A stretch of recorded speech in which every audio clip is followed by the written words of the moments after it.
Doctor साहब, एक चीज़ मेरे एकदम से आपने ये बात की तो जहन में आई है। अभी रिसेंटली मैं किसी का सुन रही थी कि एक बच्ची जिसको जब साइकिल उसकी आती थी तो बहुत ज़्यादा, हम सब बच्चियों को याद है, दर्द तो होता है, पेन होता है।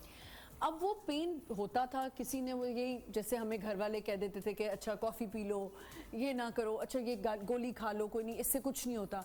लेकिन लेटर ऑन अब उस बच्ची को ये प्रॉब्लम हुई कि अब जाके पता चला कि शी हैज़ अ सिस्ट, और बहुत बड़ी सिस्ट है, because when she was trying for the baby तो वो बच्ची कंसीव नहीं कर पा रही थी। डॉक्टर साहब, क्या ये रिलेटेड होता है कि आपकी उस एज में जो आपको बहुत ज़्यादा पेन हो रहा होता है, ये भी एक फैक्टर है कि उसको हमें इग्नोर नहीं करना चाहिए? बिल्कुल, बहुत अगर बेहोशियाँ हो रही हैं, बहुत इंपॉर्टेंट फैक्टर है ये तो। मतलब हम तो ये क्या के बच्चों को टाल देते हैं कि नहीं नहीं ये नॉर्मल है, सबको होता है, हाँ। तुम्हें ज़्यादा महसूस हो रहा है या ये बहुत ज़्यादा फील करती है, लेकिन उसको इवैल्यूएट कराना बहुत ज़रूरी है। बहुत दफ़ा तो ऐसा होता है कि कुछ ब्लॉकेज ऐसी होती है जिसकी वजह से उनकी आगे की पूरी लाइफ सफ़र कर जाती है। जी। बाज़ दफ़ा एंडोमेट्रियोसिस डेवलप कर रही होती हैं।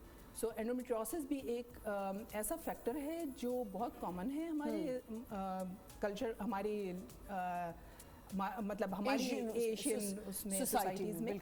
सो अगर किसी को अनड्यू ज़्यादा पेन हो रहा है तो उसको चेक करवा लें, उसको चेक कराना ज़रूरी होता है।